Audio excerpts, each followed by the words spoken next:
You know, sometimes history turns on a single moment. One decision made in one courtroom can send ripples across an entire nation for generations. Today, we're talking about one of those moments, the story of Brown versus the Board of Education. This wasn't just a ruling that changed the law. It was a ruling that forced America to look in the mirror. For decades, the country operated under this flawed promise called separate but equal. On paper, it sounded almost fair, right? The idea was, as long as the facilities for black and white Americans were technically the same, it was perfectly legal to keep everyone apart. But the reality? Well, the reality was a whole different story. And you could see that difference so clearly in the schools.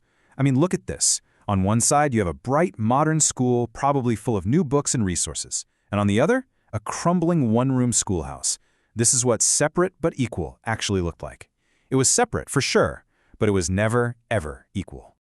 But then, in 1954, a group of incredibly brave families decided they'd had enough. They decided to challenge this fundamental injustice, and they took their fight all the way to the highest court in the land in a case that would change everything: Brown versus the Board of Education.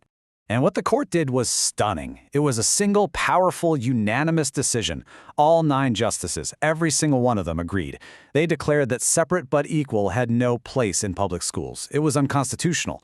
Just like that, it was a massive blow to the entire system of segregation. But here's what's so important.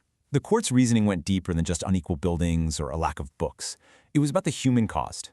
They argued that separating children just because of their race creates this deep, lasting wound.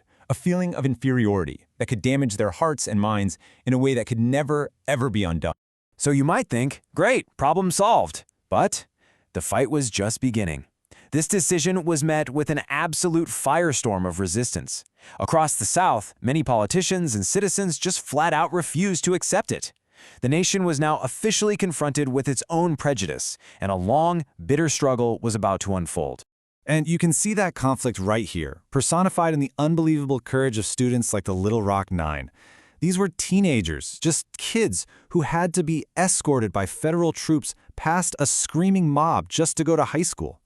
They became a powerful symbol of just how hard the path to desegregation would be. Because you see, Brown v. Board ended up being about so much more than schools. It was the spark. It was the legal and moral victory that gave the entire civil rights movement a new foundation to stand on in the fight for true equality. You can literally draw a straight line from this one court case to the landmark laws that followed. The Civil Rights Act of 1964, the Voting Rights Act of 1965, all of these monumental changes were built on the groundwork that was laid in that courtroom back in 1954. But maybe the truest legacy of Brown v. Board isn't just about the laws it helped create. It's the idea it planted in the American mind, that justice isn't some fixed, static thing carved in stone. It's alive. It's something that can and must grow and evolve over time. In the end, what this was all about was human dignity. It was about the simple, powerful right of every single child to walk into a classroom and feel like they belong, like they are seen as equal. And that's a right that is absolutely still worth fighting for today.